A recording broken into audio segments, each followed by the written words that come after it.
I think we're good. Hello, everyone. Um, Welcome to our. Sorry, my settings get reset every single time I open OBS. Don't know why. Yeah, welcome to Undying Blood is Life. This is our Undying campaign. We are going to go around and introduce ourselves, and then I'm going to hand it over to Mikhail, and we're going to get started. I'm Katie. I use she, her pronouns, and I'm playing Matilda Jackson. Nope, Jacobson. I'll, it's Monday. Jacobson, and she is the puppet master, and she also uses she, her pronouns. What about you, Velvet? Hi, you all. Thanks for being here. I'm Velvet. I use Fae Fair pronouns, and I'll be playing Dorian Fae, who uses they them. Matthias? Hi, I'm Matthias, and I use he, him pronouns, and I'm playing Father Ambrogio, who also uses he, him pronouns. And last but certainly not least, Mikhail. Over to you. Yeah, I am Mikael. My pronouns are they, them, and I am the facilitator of this horrible game of Undying. Speaking of which, let's just get into it. I think like the episode starts with this kind of like I'm imagining this kind of like bird view camera thing going over like the town of San Martino. It's very quiet. I think you hear like a mulled scream somewhere. Maybe there's someone out feeding. But or maybe it's someone who's discovered someone dead lying in the streets. Either way, it's still a time of well, if not famine, at least not a lot of options for feeding for our predators. I think probably like you see Ades Ambrose leaving Matilda's establishment, kind of like smiling. You see Dorothea kind of like going towards the center with like a very determined look in her face. And you see Hamlet, a little young man, 18, going all alone into the most dangerous quarter in town. Probably, and I think probably there's like this kind of two ships in the night with Des and Hamlet, and I think probably like you see Des almost like thinking about it, why is this kid out here, and this is a too good of an opportunity to miss. But then I think he kind of like sees that he's going towards Matilda's place and kind of leaves it at that. And I think actually that we start off with him coming into your place, Matilda. I'm expecting that like probably he is not the kind of person who would usually frequent your place. How does he look, Matthias, you think?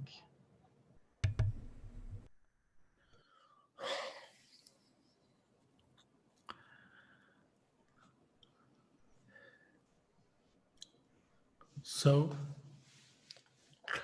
I think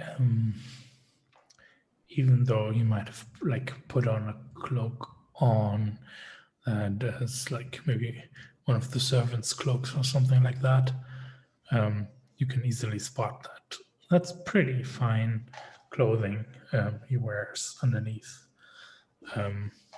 So you get the feeling like, okay, it's like immediately stamped off as, oh, this is a rich son of someone.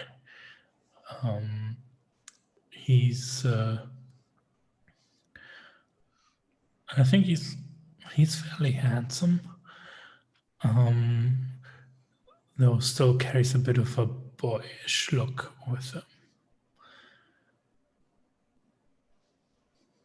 Uh, mm, yeah. Yeah, and I think He still shaves cleanly because he can't properly grow out a beard yet. oh, poor sweet boy. And I think he kind of walks in and looks around like a bit uncertainly. What is Matilda doing? Matilda doing when he spots her? She's probably in the main room of the drug den, the den. I would imagine just sort of um, smoking a pipe and walking around, sort of like doing her rounds, making sure that everyone is content and there's no there's no funny business going on with the patrons. She's sort of doing her regular rounds, I think. So she'd be right there, sort of as he walked in, I think. Cool. And yeah, what happened last time was that Father Ambrogio kind of compelled him to go there, and one of the options I chose for this was that your domination exceeded expectations. I'm gonna say here, and you can tell me, Matthias, if this is something that you would think is over expectations or not, as I describe this. But I think he like walks over to you and just like, ma'am, do you by any chance have need of a hand, like a work to work? I have nowhere to stay. My sister, she doesn't want me to be there anymore. I don't think. And well, Father Ambrogio said maybe I should go here.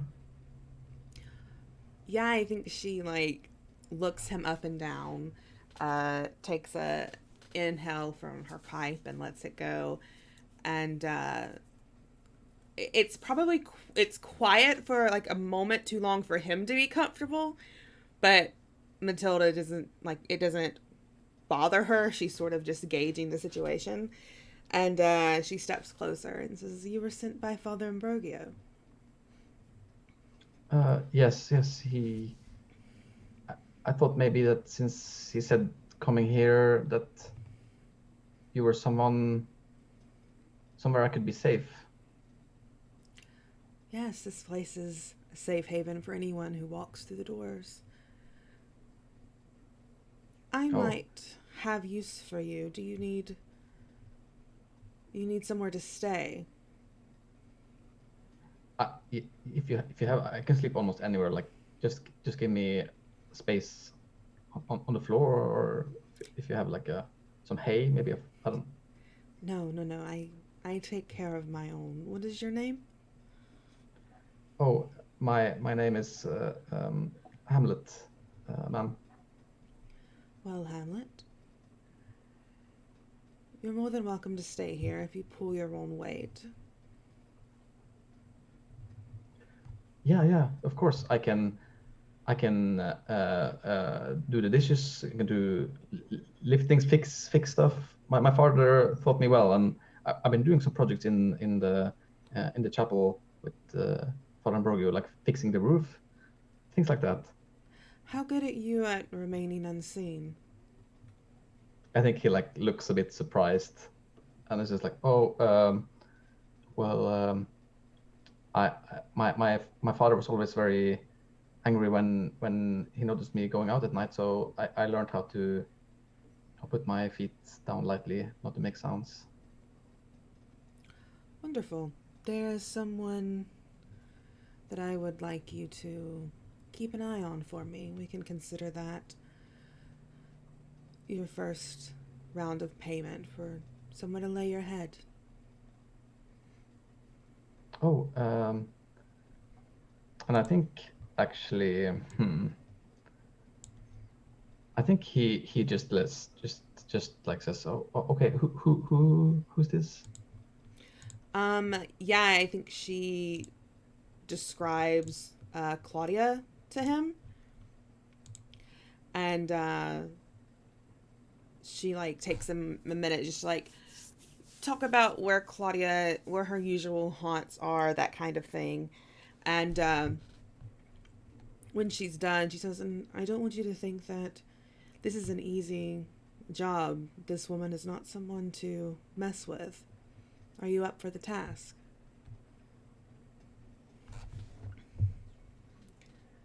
I think this maybe triggers the captivate move here. Yeah, I was hoping it would. So yeah, when you captivate your prey, you mesmerize them with your honeyed words and or sensuous moves. They'll fall for you and want so desperately to please you. So you can choose a number of. I can choose a number of options equal to your humanity plus 1, and then you can use 1 blood to 1 for 1 to have more options. How many options would that be? 3. And I'm gonna spend a blood and just do all 4. Okay, so they do it eagerly, faithfully. They exceed your expectations, and they're still drawn to you. Okay, cool. That's very cool. I think he's just like, oh yes. Where can I find? Is there anything specific I should be on the lookout for? I want to know her schedule, if there are any sudden changes in it. I want to know who she keeps in her retinue. And then anything else you might find interesting. I am good at remembering things like that. And I think like he smiles almost a little bit, like, I guess our viewers might be surprised at how like confident he seemed to take that task. It's just like, I'll get going right away. I won't disappoint you. Wonderful. You'll have a room here waiting for you when you get back. He's already like halfway through the door, I think. Yeah, I think Matilda smiles and in a very like, this is going to be interesting type of way, and sort of puts away in her mind that she needs to talk to Father Ambrosio about sending her strays. Awesome. I think that's scene. So let's visit Dorian. You are going home full after feeding, having a little feast on the street last session. Or where are you going? I think I'm returning back to my haven for the evening, but I'm taking kind of a scenic route, I think, and just admiring, these hunting grounds. Maybe I'll take them at some point. Yeah, this is. Yeah, I think this is this along. Is this along the beach or closer to the mountains? You think that you're going? That I'm going probably closer to the beach. Awesome. Whose hunting grounds is this? Might this be? I think this is actually. I think this is Suleka's hunting grounds. It is a more wealthy area. There's a bit of people have more land here. They are living in there's one family per house. I imagine there's even some like places that would have like servants and stuff. Quite nice houses. Imagine like things that look it's mostly like stone, like sandstone kind of color. Quite like nice, and it's a pretty big hunting ground here as well. It is also like along the main road going into the center on the outskirts. So plenty of traffic through. It's I think you probably, this is probably like a part of town where there's still people have, it's a bit more like gated, I guess. So you would still hear sounds from people doing, you know, whatever they're doing in the evening, inside. Like not that's not the case in a lot of other parts of the town where you're just locked into your small house. Yeah. Are you looking for anything specific, or is it just like a? I think just a leisurely stroll, you know, scoping out some new grounds potentially, and otherwise just kind of keeping my ear to the ground. Cool. So what I will say is that you I mean you know that Dorothea saw you, right? And I think given the situation, I think that probably you figured Dorothea's next move would be to go to someone who has power, probably even Claudia, or even maybe Veronica, to kind of make a move against you. Do you have any like what do you plan to do with that? Do you prepare in any way? I'm debating. I think I definitely want to potentially take her hunting grounds because they're right at the gate. I have, you know, that's a pretty lucrative position. I'm kind of tempted to potentially take her out, but the way I play the game, the more pieces on the board, the better, even if they're not necessarily on my side. Okay, cool. So you're kind of like waiting for your next move, almost. Yeah, I'm not too terribly worried because I mean, she could go narc to someone, but I think me, feeding on her grounds and feeding off of an invading soldier, no less, is not, something super huge. Cool. Okay, so what I'll have them make the next move and give you the opportunity to meddle with it, basically. Oh, perfect. So we'll cut off there for now, and then I'll get back to it. I'm just gonna, I think, and then we go to Father Ambrogio. What are you doing? Brooding, waiting. I expect someone to come sooner or later, one of these nights.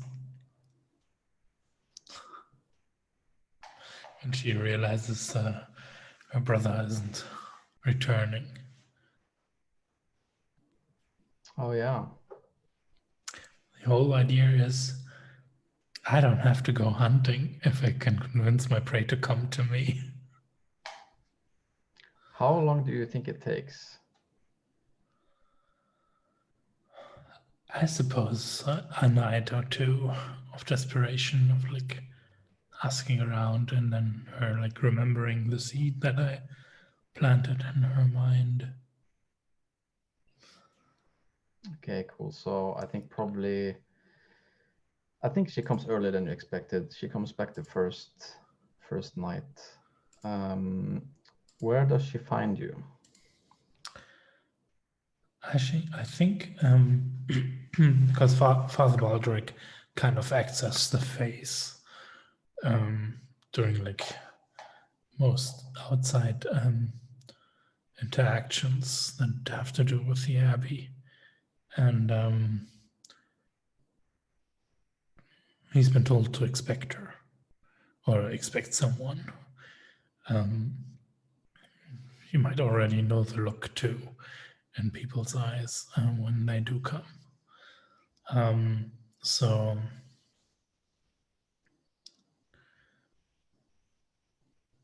I think he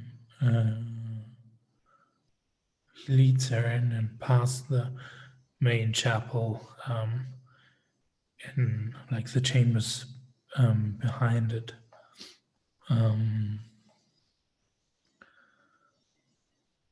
Where I think I'm in a study, but not like in a study that's like full of books. More like a what do you call those? Like a little. It's like like for scribes or for like copying holy texts and things like that, right? And it's Cool. Yeah, so this is probably like the next night, right? So it's past one day. So you all can, when you wake for the evening, time weighs heavily on you and your hunger is sharpened. Spend 1 blood. And I'm assuming that none of you awaken with fewer than 3. is the night day cycle literal? In this, yes, it is. Okay. Sure.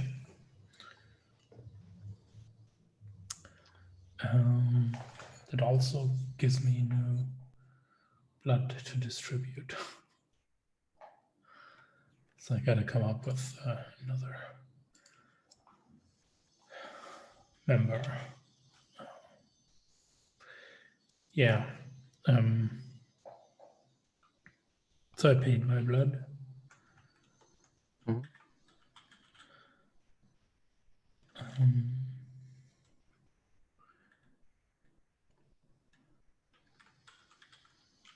So yeah, she finds you in this study. Yeah, and I'm like, and there's like this small little window out towards the sea. So there's like a hint of moonlight that like that like illustrates my the silhouette of my face from the side.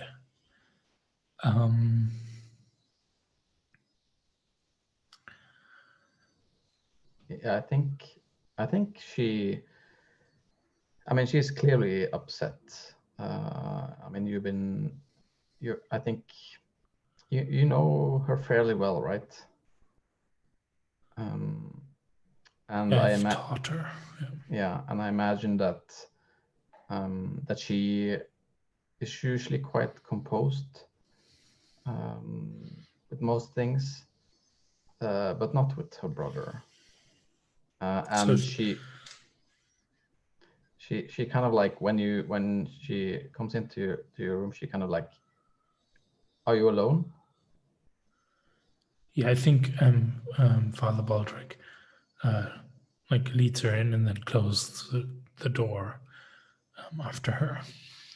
Yeah, I think she's been like holding it together pretty well up until then, and then just like sees you and she's like, I kind of almost like half runs towards you and then kind of, I don't know, don't think probably your relationship is not, you're not like a hugging type of relationship, I would imagine, at least not from the start of of like being the tutor like the student thing. And I think she like kind of stops herself and just like, and you see like her eyes being like wet, and she's just like, oh, you're right, he's gone.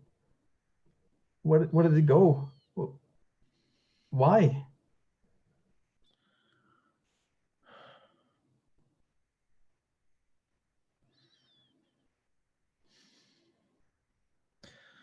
I'm sorry, child.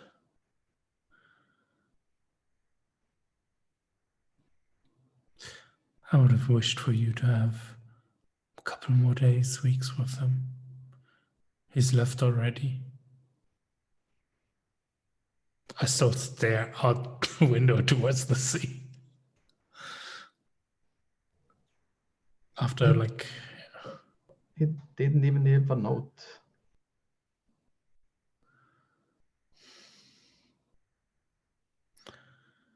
Well,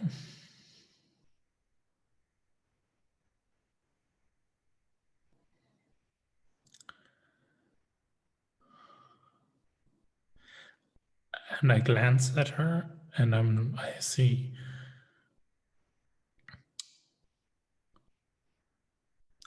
like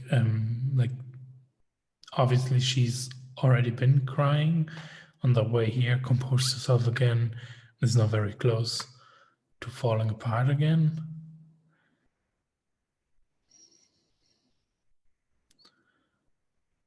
And I think I extend an arm and put it on her shoulder and like exert a pressure. So she's like already buckling from under the load she's under. So she sinks to her knees, right? And it's like me giving permission for her to just let it out and cry. And I think that's when I step like a step closer, just like have a hand on her head, like as if she's like a small child, right?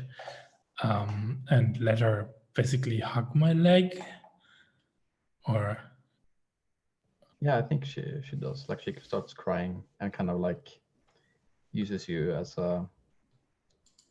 your legs as a emotional support that way, I guess. Like kind of like holding onto your ropes.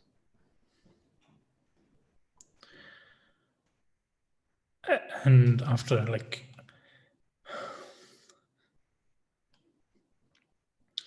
after her tears subside,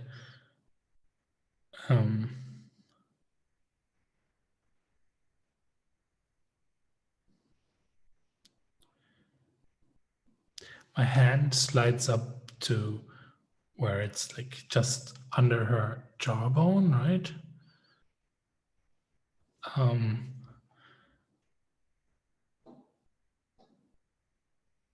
To basically lift her up to my level, or she's probably slightly smaller than me, but standing again. And now I have like her face in my hand under her chin, and that's when I look at her and I say,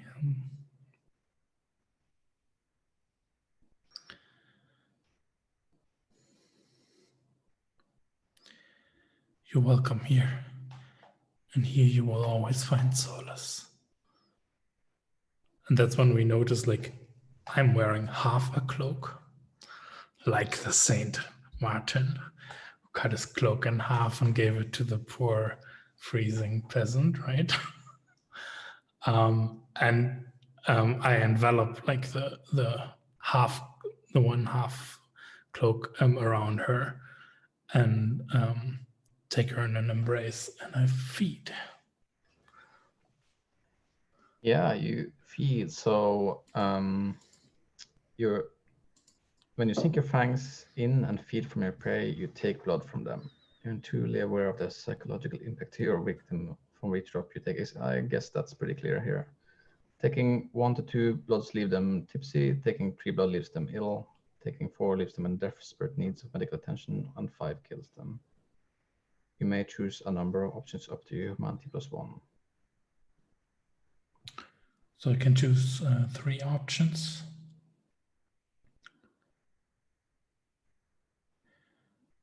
And I choose that I stop feeding when I want to. And I'm taking 3 blood, leaving her ill and in my care.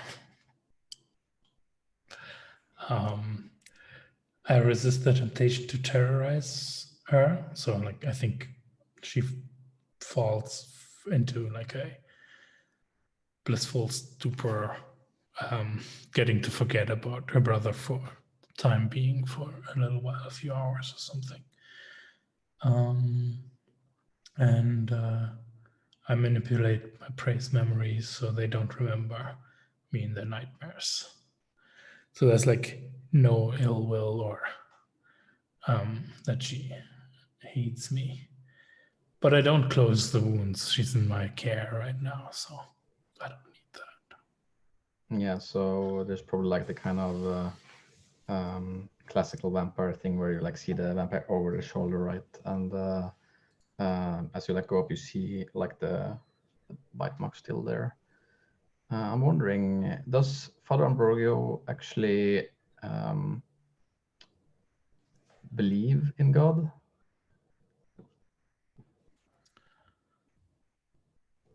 Or is this just a ploy?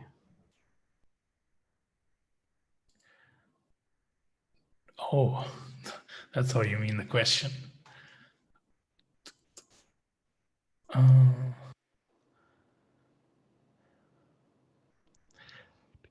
I believe in God, but I don't worship God.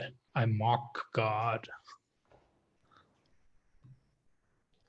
Yeah, and I think probably like you see like as the scene kind of ends, like the kind of a little like overview of the room, and you like standing over her, and probably like the kind of like big, thick Bible with like the cross lying on like the desk, kind of like accentuating kind of the horror of the situation in some way, like how this is a house of prayer even.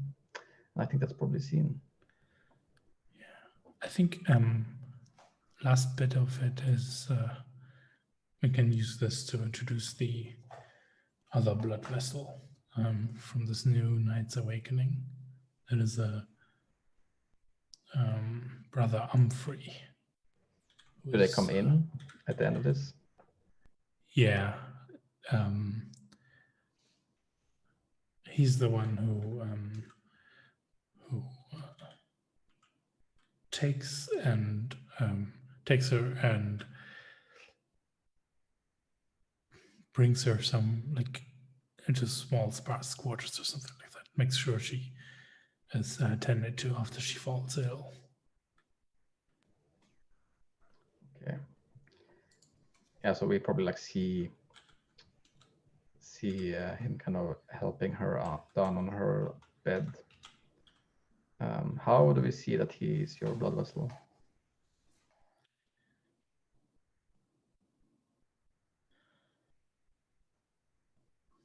Is there a tell?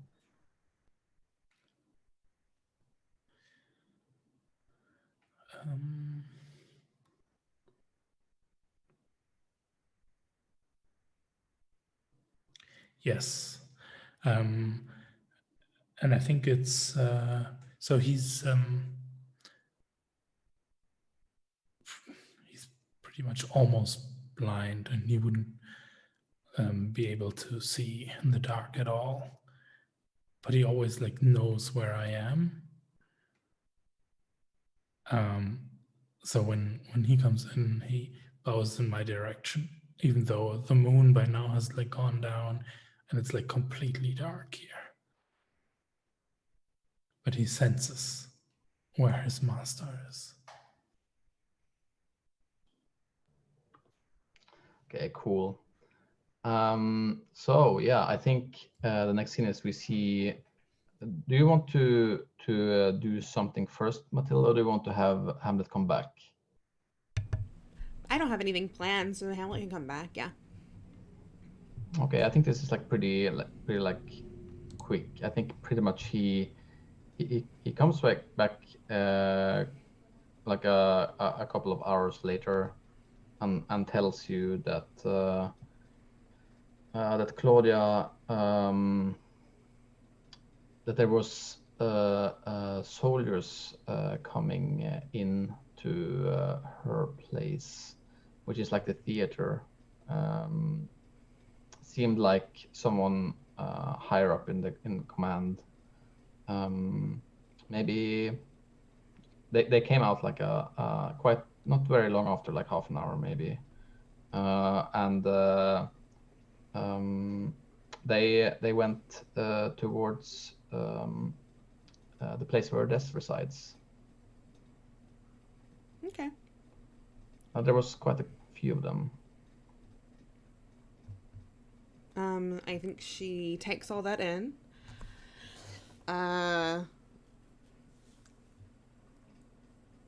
She's thinking, she's got machinations going on in her mind because she wants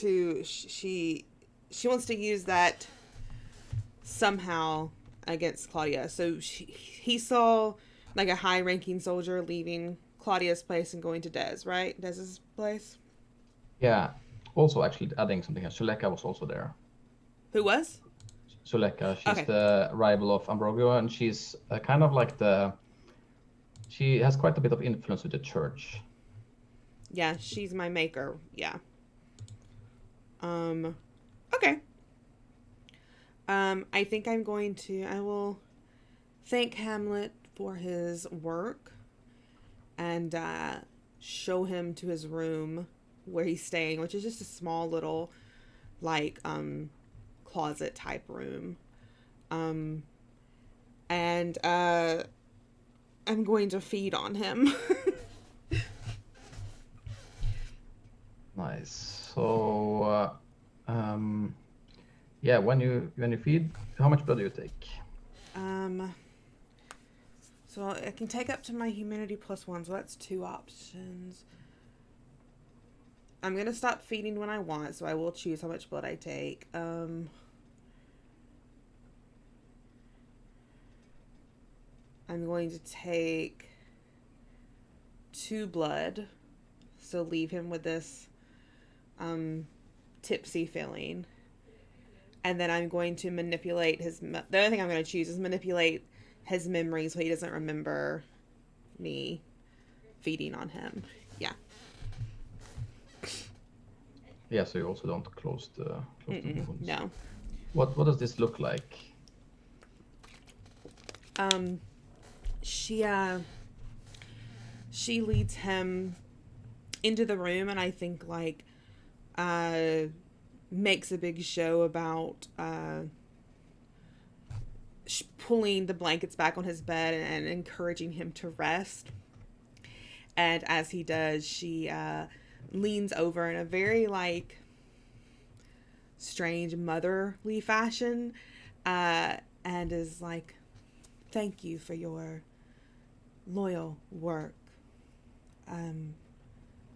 I'll have work for you in the future, but for right now you should relax and get some rest. And she'll like put this little, she'll kiss him on the forehead, and then I think she'll linger for a moment close and then bite him on his collarbone. Yeah. Yeah, I think he just like murmurs, I feel very tired. Yeah, she just looks at him with a smile on her face and says, you should get some rest. You'll need it. Yeah, and I think probably like you see the scene ends like with you letting him down on his bed, and he just like instantly falls asleep. Yeah, she stands up and wipes her mouth off and says, sweet dreams, Hamlet. And she's going to leave so she can go find Dorian. Yeah, that's probably next scene then. Dorian, you're probably at home at this point. Where does Matilda find you, or where do you greet her? I guess because there's probably like knocking on the door or whatever. Where do you receive her? Do you have servants or anything like that, or is it just you in the house? Yeah, I think it's pretty much just me in the house. I don't have any events going on tonight because we had that big meeting. So yeah, I think it's almost like in those old movies where you go to the loan shark, like you have to go through some sort of parlor, and then I am like, in my office. What does the office look like? What is like a thing that is very very Dorian about this place? I think there's just all kinds of, baubles and trinkets all over it. Like Dorian just kind of collects stuff they find interesting. So there's, maybe kind of like a marble bust of someone, and then some like very ornamental like decoration. Cool. So yeah, Dorian has led you into this office, Matilda.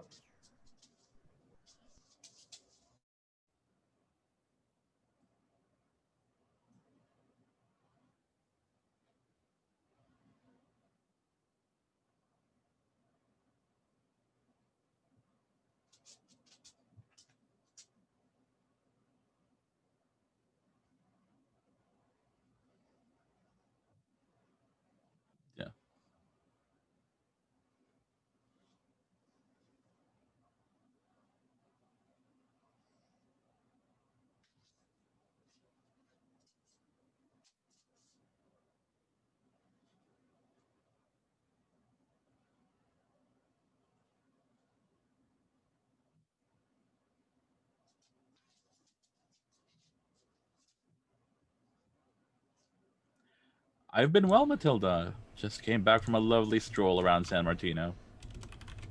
Also, I was muted that whole time for stream. That was wonderful. I'm a pro streamer. Yeah, she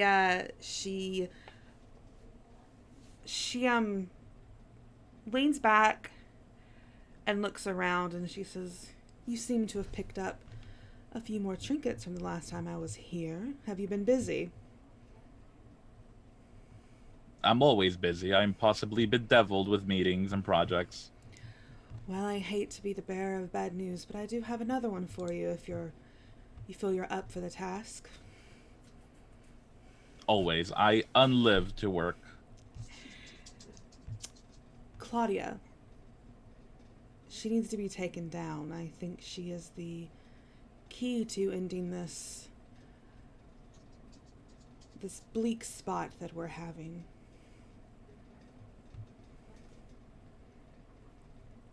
And who would replace Claudia? I assume you.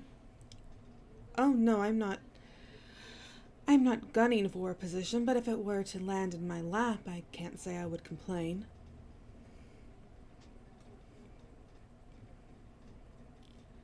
Of course, if I had your help, that would also put you in a position of power as well. Well, that's tempting. I have some reconnaissance information that one of the higher ranking captains in the military, these soldiers that are everywhere, was seen leaving her place of residence. I figure we can take advantage of that. Oh, that's lovely information. I think that if we get him on our side, or either by force or by goodwill, we'll be able to take Claudia down. I have an agreement with Des. He can give us healthy blood rather than the plague blood that we're used to.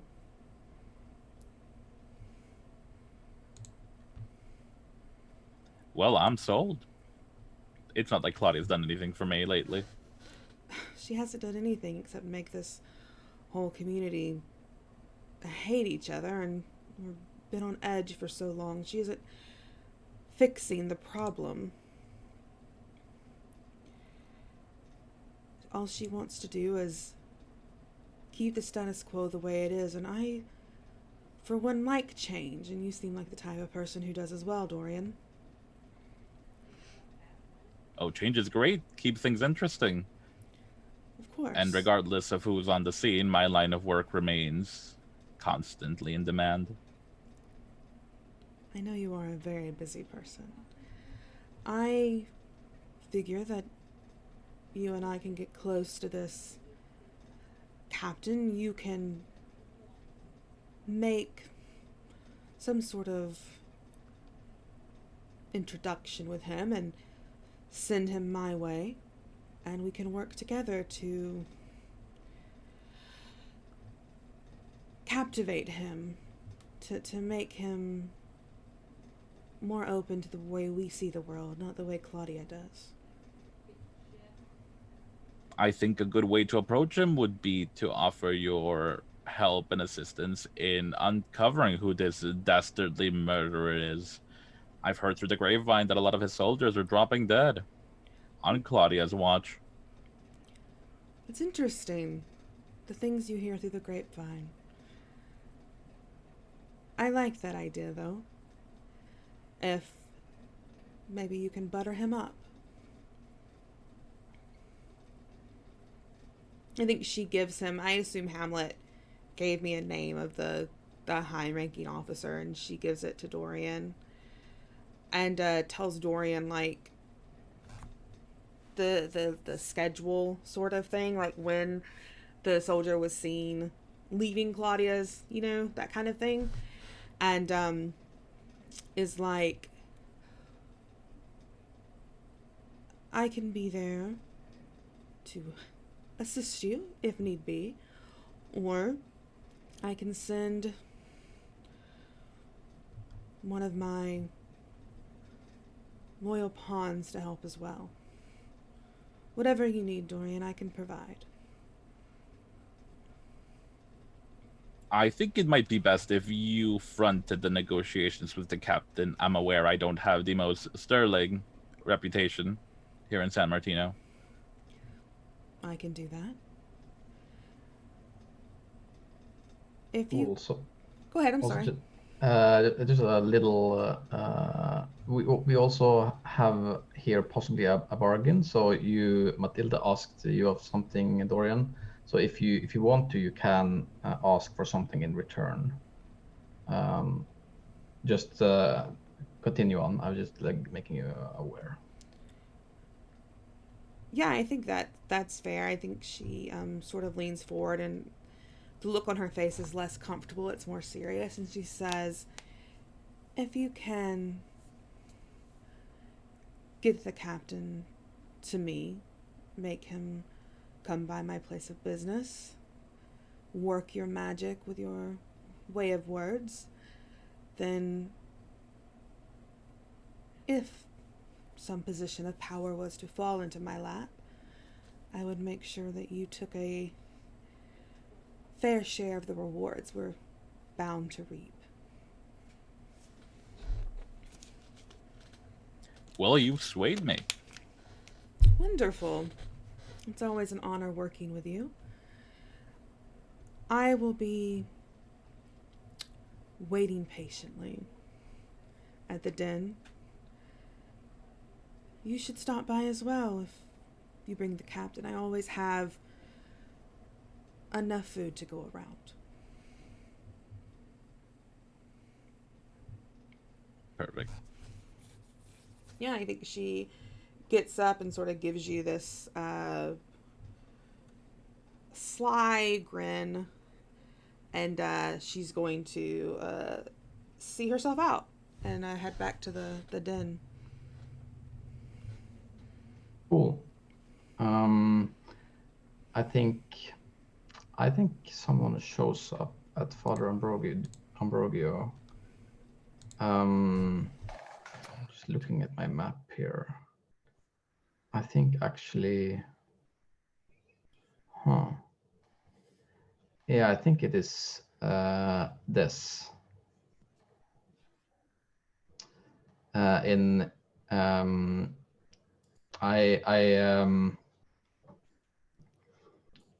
think probably. Do you have any?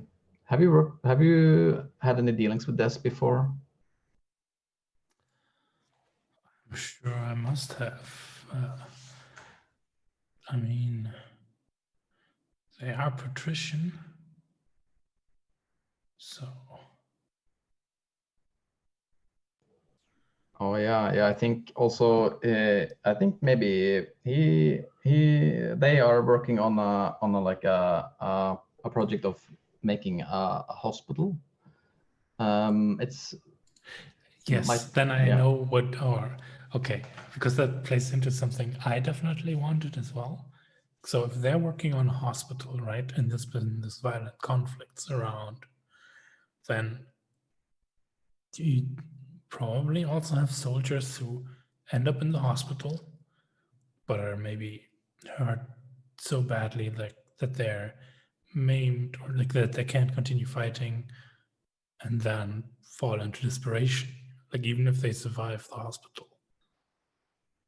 So they tend to end up here.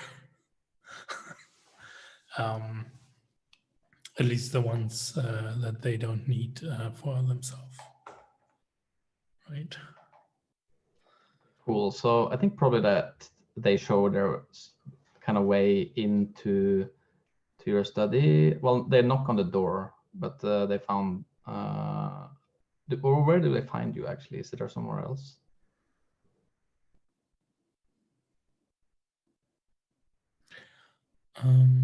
It depends on their motivations. Are they bringing like some lost poor souls? That could be. Yeah, definitely. Then we could even like meet in like the courtyard, or like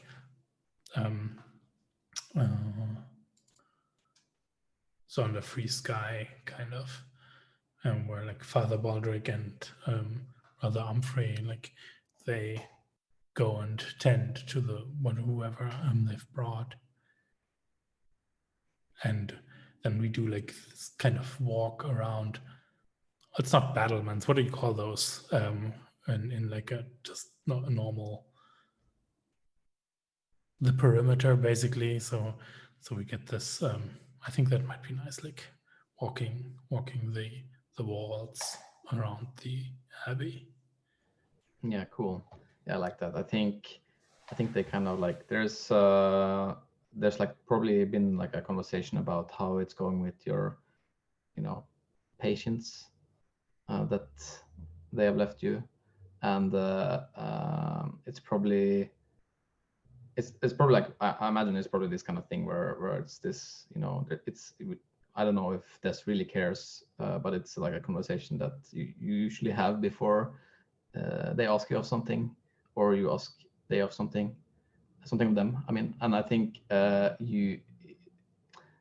kind of stop on the battlement, or not battlement, the perimeter, the wall, and crack their like fingers basically, and just like, so Father, you've been doing good work for me. It's very convenient having a place to store these soldiers that think they have seen crazy things, and like smiles at you. We can't have those poor ones littering the streets. No, we can't. It's true. It's very convenient. I can put them to God's work, so to speak. It's been a busy time and a rough time. How are you getting along? Everything well with the hospital? Well,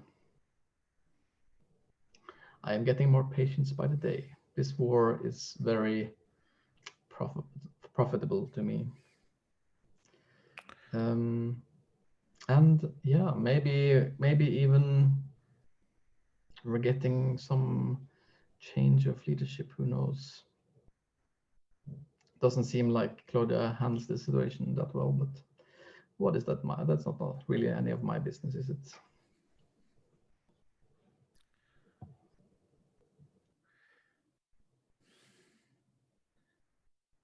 We've all been very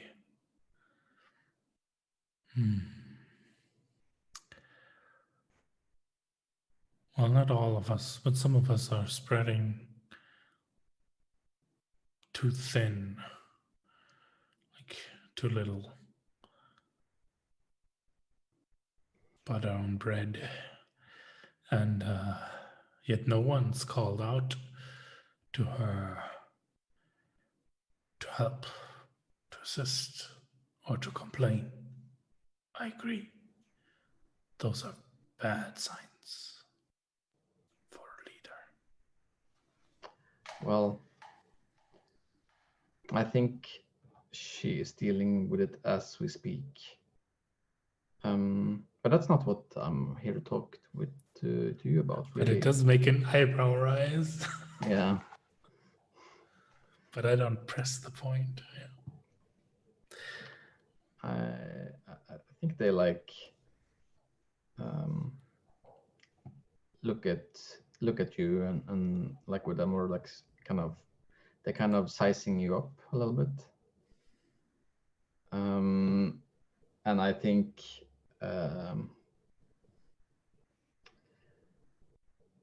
they say, so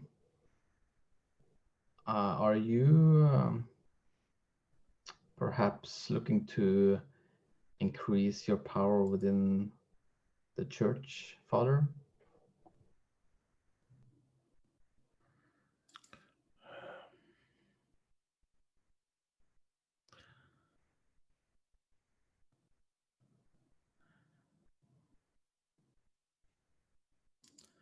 within the church.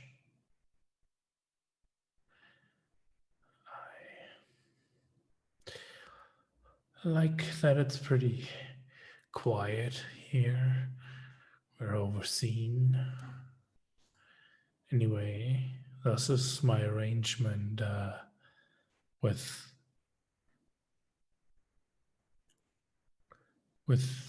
Zuleika. Oh, yes. Actually, Yes. that is why I'm here to talk to you. And I straighten. She is a thorn in my side. And I don't know what it is. Why does she have so much influence with the church? I need to know. I need to know, Father.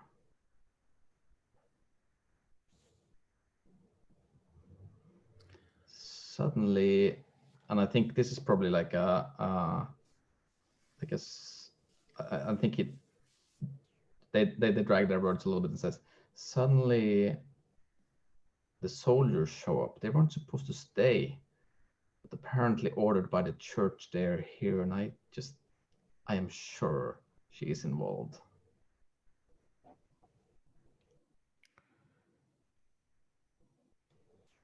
I don't know what game she's playing, but I am not sure that I trust her to keep our best interest in mind.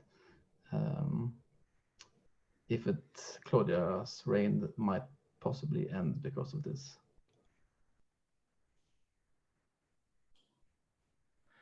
And I think I nod.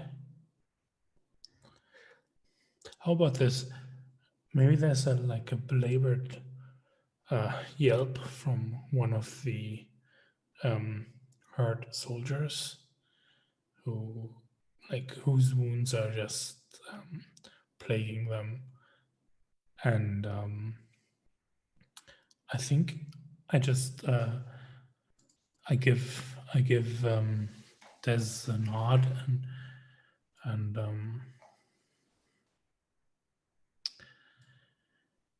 if that's your wish, I accept.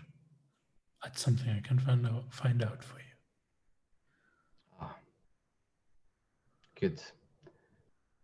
I'm sure her dirty little secret is in the worst possible hands. And smiles at you.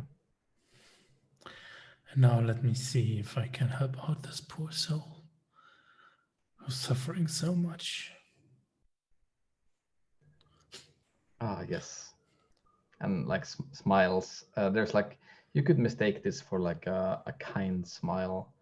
But I think you probably know, you see this look with this before. I think they kind of, yeah, there is some kind of perverted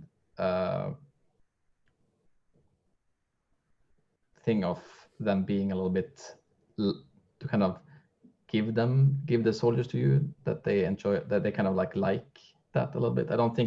Probably don't think that this had a very doesn't like the soldiers very much, basically, that they run a hospital for. So that the bargain that we agreed on is that I find out why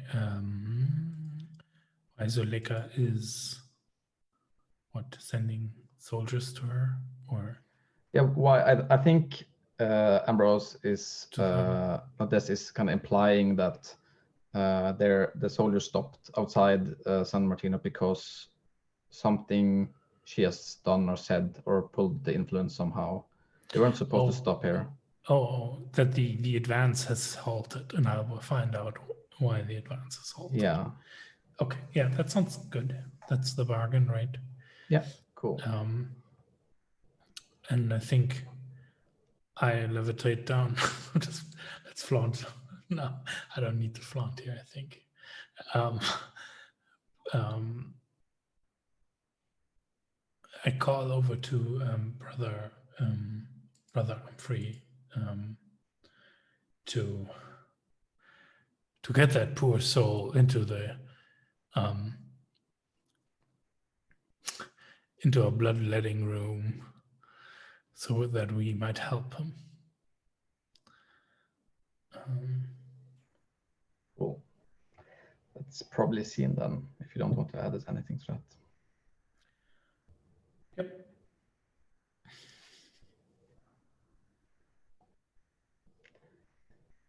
Nice. This might be a good time for a break. Yeah, we'll take a 5 to 10 minute break.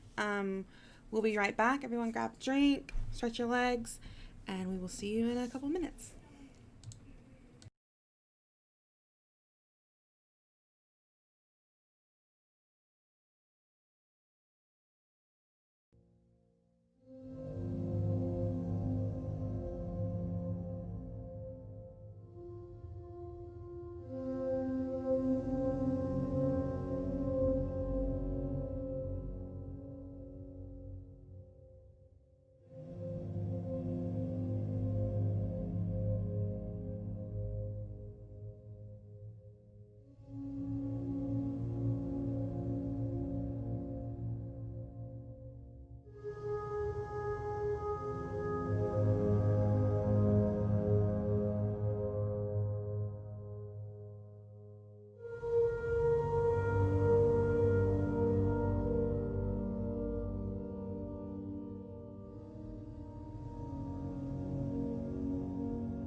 And we're back, everyone. Mikhail, take it away. Yeah. So you were going to this. I've given our captain a name. It's Captain Irenicus. I think probably you, Dorian. You probably know of him at least, since you're kind of, I guess, maybe the main, like maybe the one of you two who's the information broker. I think actually some people have suspected that he might be a vampire, but it's not confirmed because he's out of town, and he hasn't been in town. He's been at camp mostly, but this is like the first time he's been seen in town by anyone. Where would you go to? Like I think we have established that he is going to Ambrose house, basically. Would you go there alone with Matilda, or do you bring anyone else? Or is there any specific precautions you're taking, or anything like that? I think I would go by myself. I think I can handle it if things go south, and it's probably not a good idea to, be seen in public with Matilda until we're ready to make a move. Okay, cool. So I think actually you find, so this is house. I think it's one of these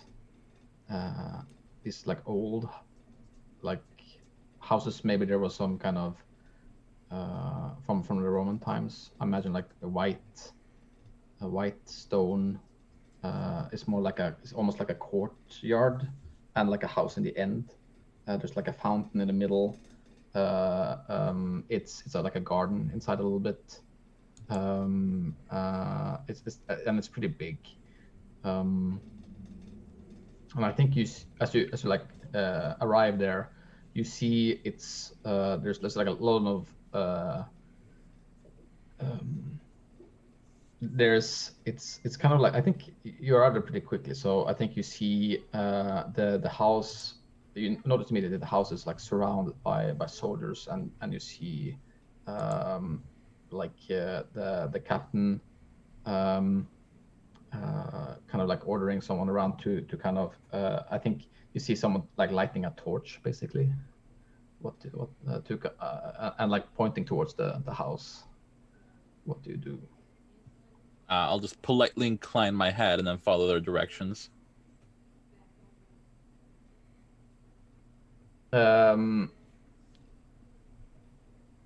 So place yourself in the scene here. Are you like are you approaching this? Are you approaching the captain? Like, I think you see like the soldier going towards like the house with like a torch, and some soldiers going back behind him. It's obvious that they're trying to they're probably going to torch the house or something.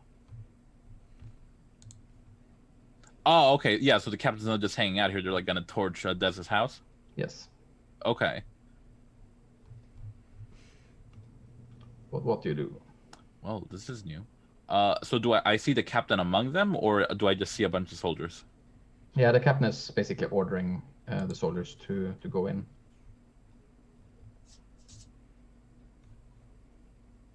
You still have time to do something if you wanted to. Okay, well, I don't really have anything on the captain to stop him from burning down Dez's house, and I definitely don't maybe want to seem like a big Dez sympathizer right now. So I think I'll just approach the captain, and houses can be rebuilt. Yeah,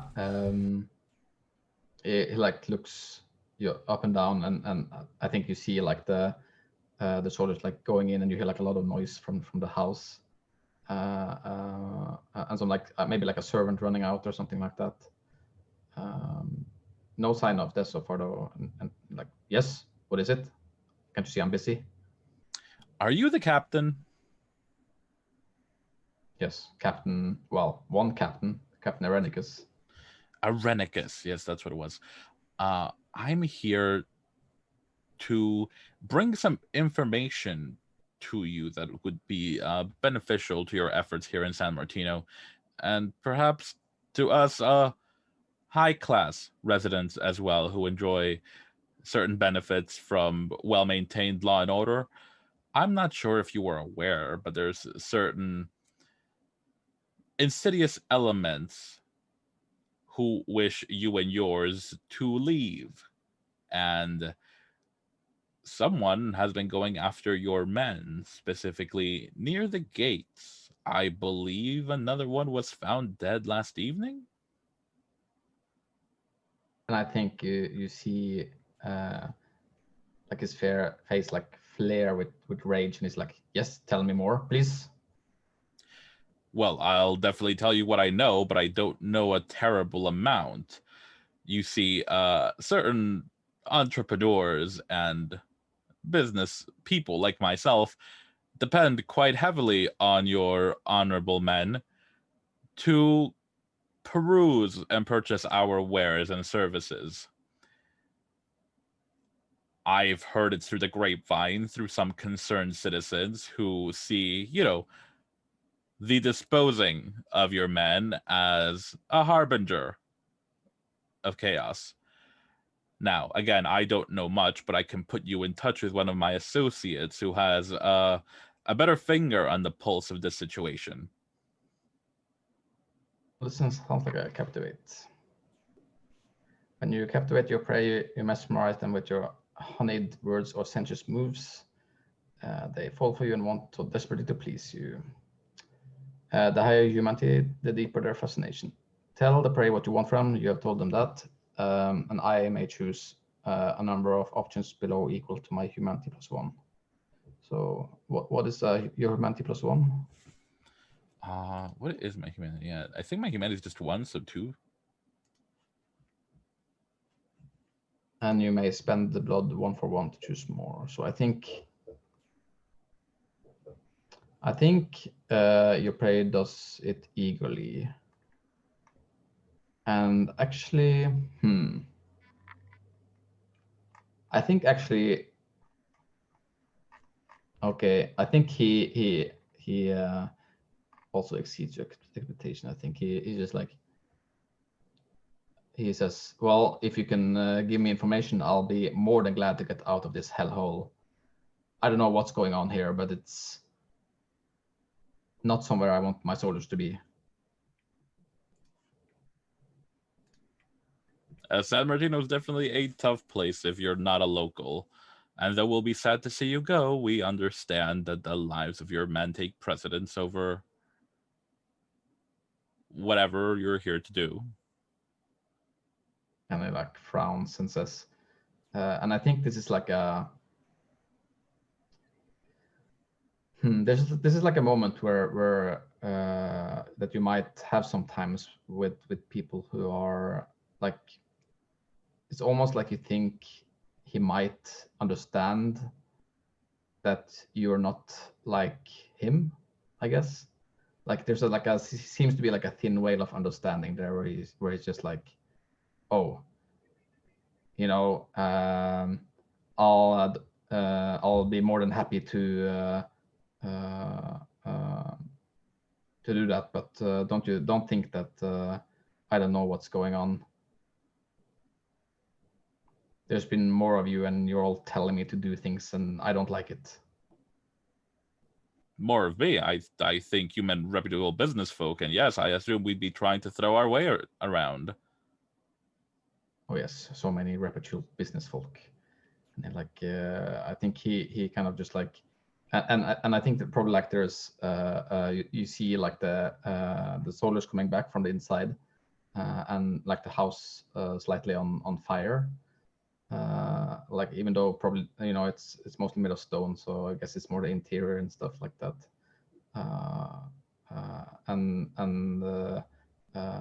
He turns like towards you and says, well, where can I meet this reputable business person that you're saying has more information about this?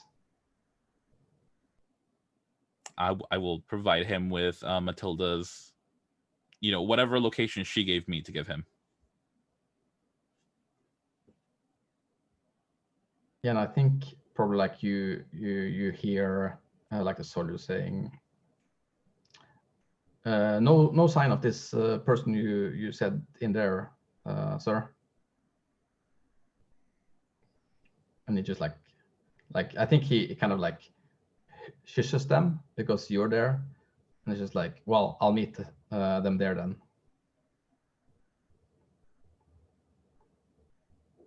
Perfect. Then my work here is done. So I guess this was not home.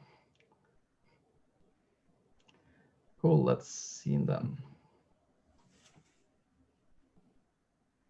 So where is this place that you have instructed Irenicus to meet you, Matilda?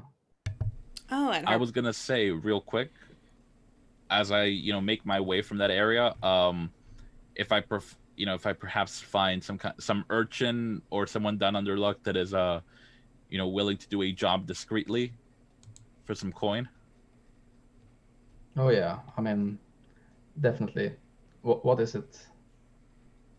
I'm gonna note down on like a little slip of paper, that Irenicus torched Dez's house, and I'm going to send whoever this runner is, to deliver that message to Matilda, hopefully ahead of Irenicus, just so she's aware.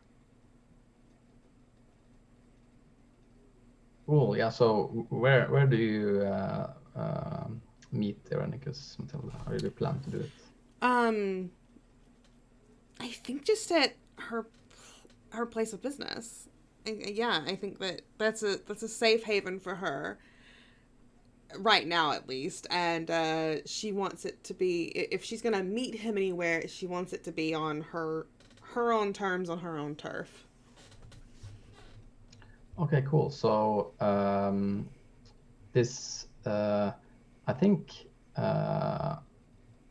it's like a man in his 40s shows up like full like breathing very heavily, and just like, well, someone asked me to give you this. Can I think I'd rather not be here based on, well, who this person will just have. I'm a little, and yeah, he's a bit erratic. Is this the one with the note that Dorian sent? Yeah, I think she thanks him and gives him probably some food, like the little bit of food that she has out for her patrons. She gives him a little bit of it and sends him on his way, thanking him. And she looks at the note and is actually a little surprised that they're torching Dez's house. And she's just like, shit.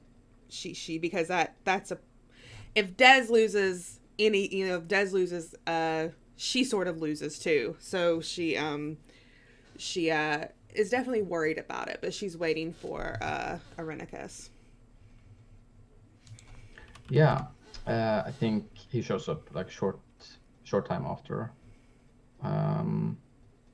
He arrives with like a couple of soldiers that probably like has been, maybe some of them have been here before. This is probably like a volunteer mission, I guess. You see some of your regular clients showing up, doing whatever they usually do when they are, I guess, and then probably like the captain just like, that's gonna be later. No fun while I am here. I think she instructs, because I have that move pull strings where my minions do stuff for me. I think she instructs like her most trusted workers in the den to tempt and distract the soldiers, and to give them a very strong dosage of whatever they can get to ask for. She basically wants them not dead, but, you know, not able to fight back, that kind of thing. And then she leads Irenicus back to her office, I think, like to where she conducts business. Yeah, okay, cool. So yeah, I think probably, yeah, I think he's a little bit reluctant when you lead him on, and because he probably knows that this might be something that could happen. But I think probably still, I guess even this could be a move here, possibly actually. So this is a thing that would be a pretty bad situation for him, even like you can try to captivate him. Yeah, I'll just take the regular 3. I'm not gonna spend any blood for an extra one, so whichever one you choose. And I think she just gets close to him and is just sort of bats her eyelashes and is just like, "I'd love to have you for a glass of wine, Captain. We need to have a discussion if possible." Yeah, I think he like looks at the soldiers, who I guess in kind looks at him, and he just like looks at you and I think like smiles, you know, like a man who's fallen into your trap usually smiles, and he follows your lead. Yeah, she takes him back to her office and lets him sit down. I think she pours him a glass of wine and hands it over. And she sort of relaxes close to him, not like sitting down, just sort of lounging, I think. And she just stares at him for a long moment. And no, she has this thing where she likes to keep that silence for a little too long, enough to make the other person uncomfortable. And then she says, "I hear tell that you were destroying an associate of mine's home." Yes. If that's an associate of yours, then that was what I was doing. Was it on orders from the state, or was it on orders from someone here in San Martino? If you don't mind me asking, of course. I think we're triggering the medal move here, actually. Ooh, okay. When you interfere with another predator and they resist your machinations, you set in motion a high-stakes game where a winner takes all. And I guess I can reveal here that your opponent here is the Princeps, Claudia. Nice. I'm gonna let you do this together with Dorian, though, because you also fictionally positioned yourselves to be kind of doing this together. If you want to join in here, Dorian. Yeah, definitely. Because I think the captain is just a pawn in the game here, so I don't think it makes sense to kind of just...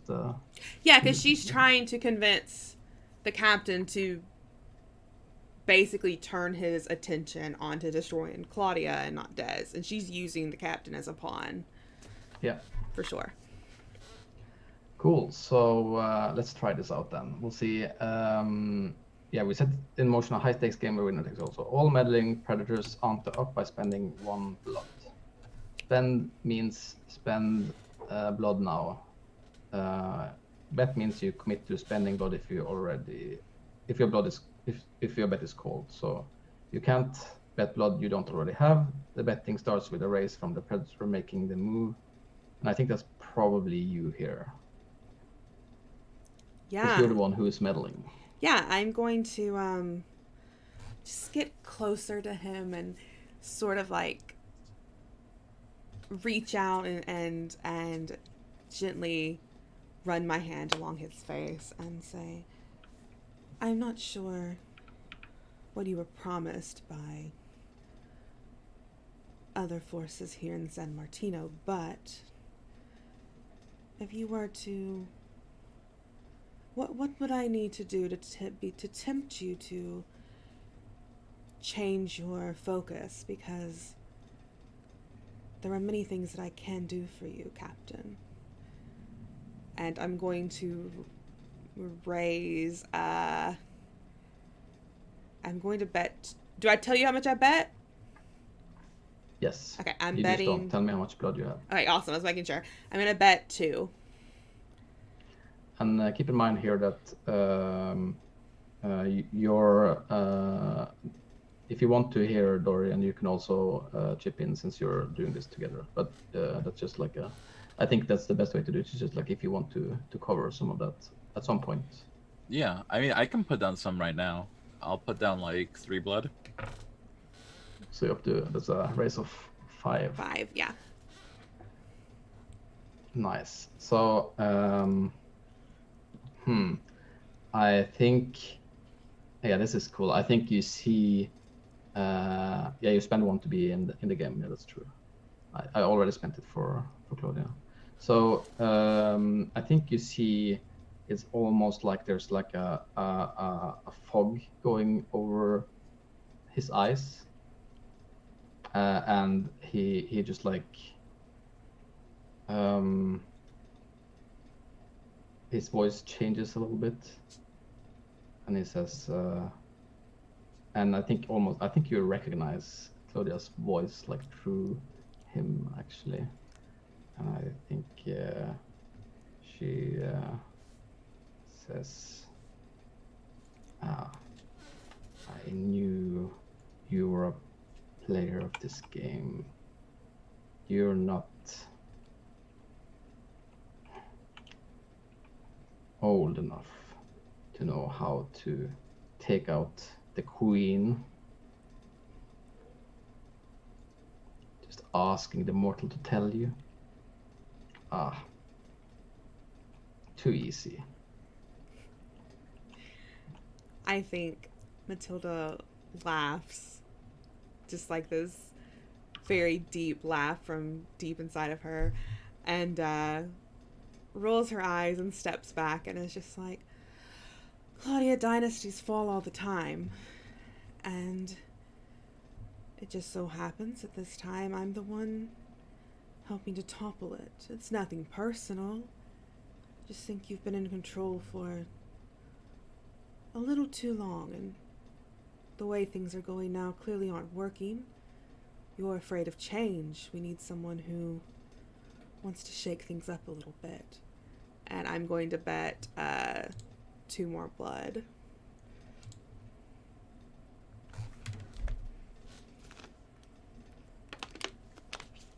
Okay. I think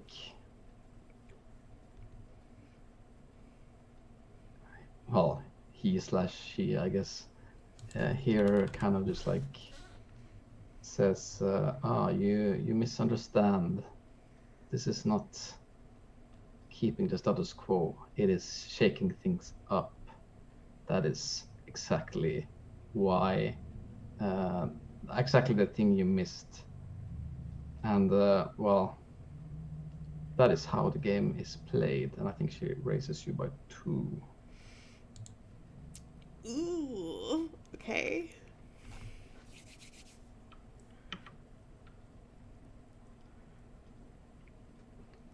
So here you can decide to call, or, well, you can raise again, I guess, if you wanted to. I know. Call or cash in your chips, but you don't have a depth here. I Yeah. don't think so.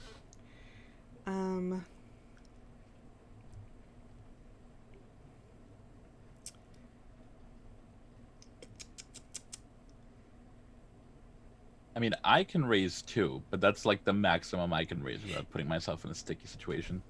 Yeah, for sure. If you want to raise 1, Dorian, I can raise 1 as well. Okay. So she raised 2, so you're calling the 2, and then. Oh no, you're I'll raising raise 2 then. So we'll raise 3 total. Yeah. Okay, so you spend. Okay, cool. So you're calling it, and you're covering that, Matilda, for the 2 bloods she raised. No, Dorian's gonna put in 1. I'm gonna put in 2, so it would be raising it. Yeah, okay. She put in So 2. you're raising by 1. Yeah, raising by 1. Cool. And Matilda says, she sort of, I think you can tell she's getting a little, not anxious, but a little like stressed. It's very, very odd for Matilda. And she puts her hands on the table and looks straight into the soldier's eyes and is just like, make no mistake, Claudia. If I don't take you down today, it will be coming regardless. It's easier to just go now, while you can walk away with some dignity left. I'm not the only one who dislikes you. I'm not the only one out for your neck. It'd be easier to go willingly now, while I'm offering you an out. Yeah, and I think she folds. Oh. Yeah, and you see like the Arenicus just like kind of just like almost like fainting, I think, and just like grabbing like the desk or whatever that you're sitting by, and just like kind of looking up at you, just like, oh, I just suddenly got this headache. Oh. Yes, people who aren't used to the atmosphere in here, it tends to happen. You'll be all right, though. Drink some more wine. Yeah, and I think he grabs like some wine, and basically I'm gonna, now he's not under control of Claudia anymore. So if you want to convince him to do something, you can. Yeah. Do we get our blood back like in regular poker, or is it the bet? Because we didn't spend it, we betted the it. The one you raised with, Mm-hmm. the one you raised with, you get back. Okay, cool. Just we don't get the very first starting one back. No, you don't get not anything that has been called. Yeah. Okay, so I'm there. Okay, cool. I think she looks at the captain and she's gonna captivate him, I think, and says, I need you and your men to do me a favor, Captain. I want Claudia ran out of town before the sun rises in the morning. I trust you can do that. And I'm going to do all of the captivates. I'm going to spend the extra blood. Cool.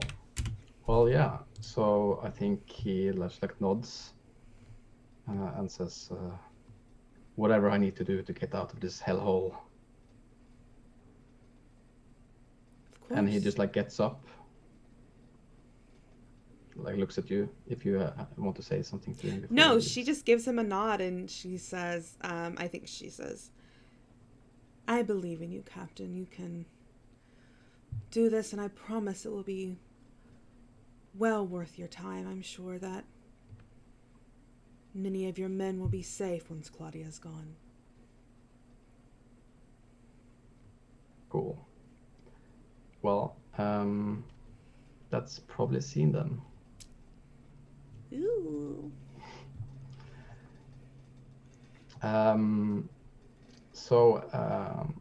Father Ambrogio, I think actually this scene we talked about in the break is going to be a little different now. I think it's like the day after, probably. We don't need to do the wake thing here because you would have time to do feeding otherwise. But I think just for the dramatic effect, I think there's a sudden influx of like soldiers who have seen some crazy things the night before as they try to drive our Claudia out of town. And quite a bit of them are with you. I think there's a particular one who seems to have who's been quite injured. Where is this that you treat them?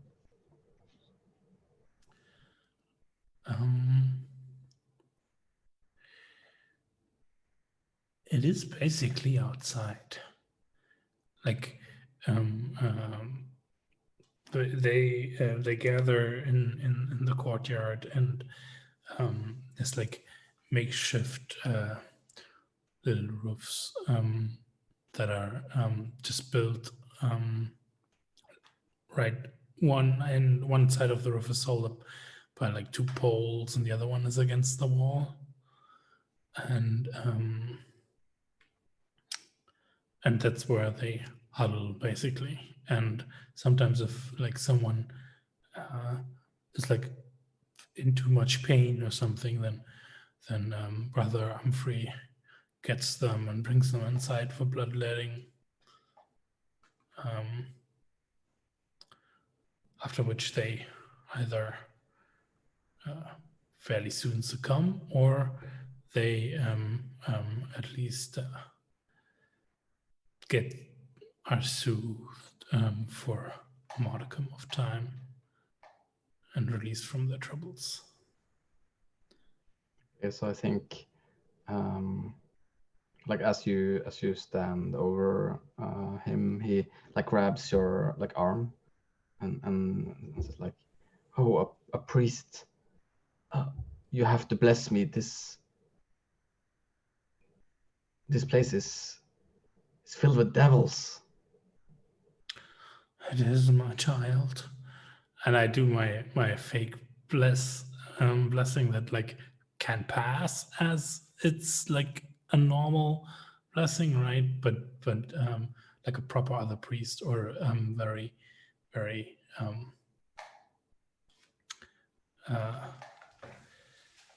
would just recognize that that looked strange. That almost looked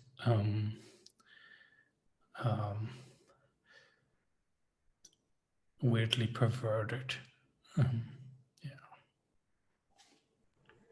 Yeah, and I think you feel like his hand loosening the grip and relax a bit more.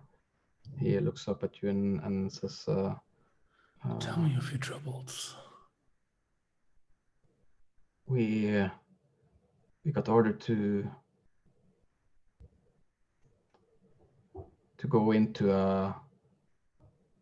the theater last night, and I like lower myself kind of down towards huddling like it underneath the roof there, right? Like take one of his hands into my hands. Yes. And like stare him down. and there was a woman there alone, but she killed several of us and more wounded before she escaped. Some of the soldiers said she turned into a bat, but I didn't see any of that. She had claws. She looked like the devil.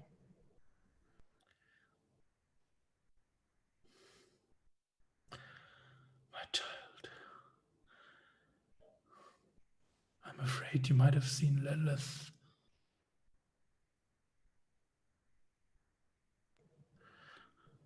I will keep you in my prayers. You and your comrades. Sleep here tonight. Find rest. Forget your worries. And I'm like, brother. And I'm like, wave over Brother Humphrey and like, get those kegs for these men. Yeah, I think you captivate here. Do I? Who am I captivating? The soldier. If you're giving him his respite, as you kind of want here.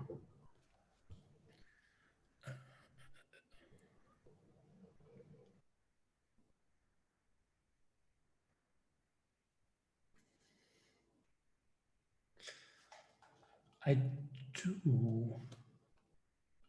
Would it be captivate or would it be flaunt? I guess it could be flaunt too if you want to. Yeah, that's true. It's probably easier.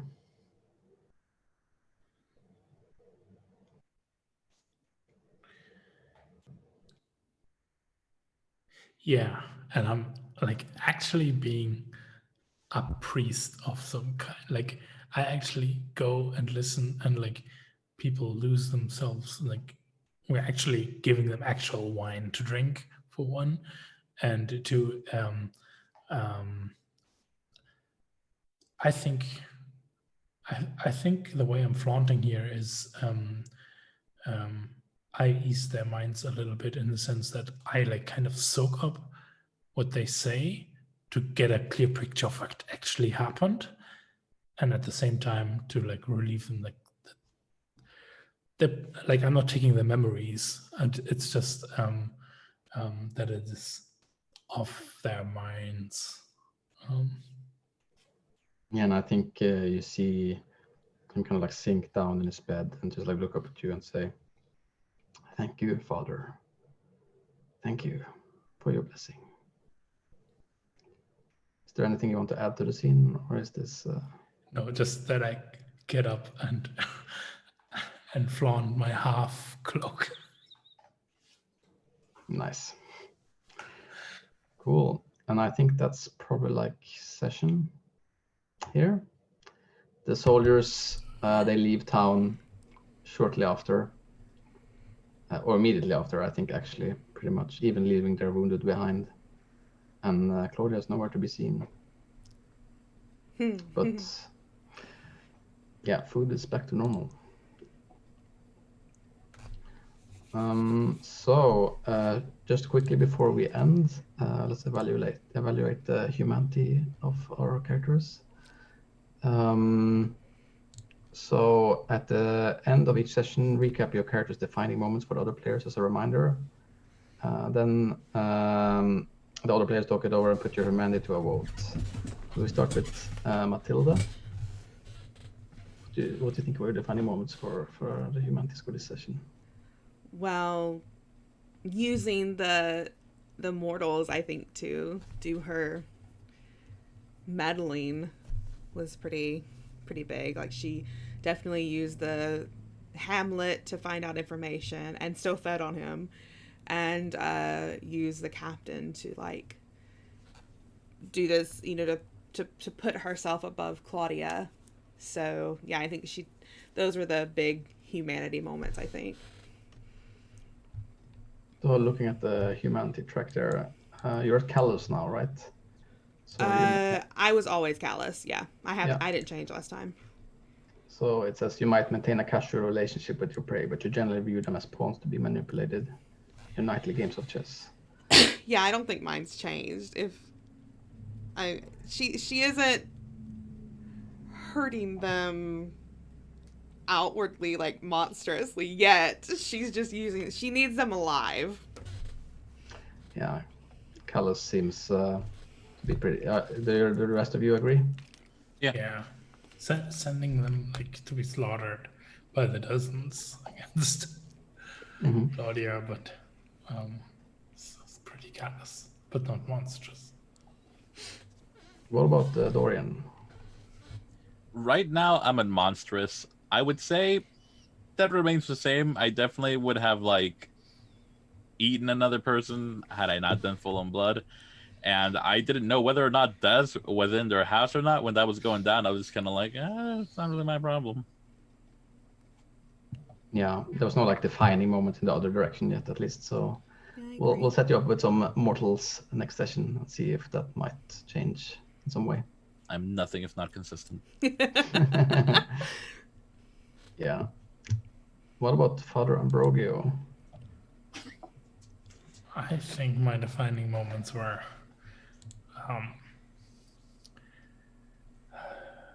taking in poor Judith and having her be cared for, as well as caring for those hurt soldiers at the end. Caring for. I mean, I did. I haven't fed on any of them yet. Yeah, so you're at Callis now too, right? Yeah, I was careless this session. So that's probably like, if it's going to be a move, it's probably going to be a move up. So I'm just going to read here. You need and cultivate meaningful relationships with prey. Show compassion and make a concerted effort to avoid causing harm to prey and break their laws. Yeah, What do you guys think? I could see the argument for Ambrosio moving up to humane because he made a concerted effort to not feed, even though he like sent an innocent boy to slaughter basically by sending him to Matilda's. That was last session. I got callous for that. I know. But yeah, I'm trying to improve. I could see you being going up to humane. I think there's an argument for that. I would agree. Yeah, me too. Cool. As for status, I think I'm gonna do that in chat until next time, and we'll talk about it at the start of next session. Awesome. And I think that's it for this session. Awesome, everyone. Yeah, we're going to go around and do outros where you can find us, starting with Mikhail. Yeah, this was fun. Yes, it was great to see the medal move in play, and I think this is going to be great going forward. I really like playing this. So you can find me on Twitter at Mikael, like my name, and Tysver, Tysver,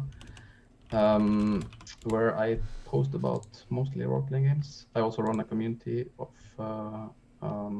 where you can play games. That's open table. If you want to do that, then just PM me and I'll give you the details. So yeah, that's me. Matthias. I'm muted. I'm still Matthias, and you can find me at MTHSBLGR Twitter. And Womps's recommendations for like playing in Mikhail's Storytime Discord. So if you need to have a place where like indie games are played and you just want to play, not on stream necessarily, just find cool people, that's a good place to go. Velvet, what about you? Thank you all for sticking around with us. I've been Velvet. You can find me elsewhere on the interwebs at OG Brown Sugar and on the Stories of a Broken Sun and Flight Risk podcasts. Awesome. I'm Katie. You can find me on the internet at Katie Face. I stream games over on Off the Table through the week. Tomorrow is our premiere of our new Masks campaign. I'm very excited about. And on Sundays, I am on Salty Sweet Games playing The Witcher RPG. And I think we are done. Yeah. Thanks for hanging out. We will see you all next week when we get to see how things have changed and how our machinations worked out. But for right now, we're going to say bye. Hope everyone has a great day and a great week.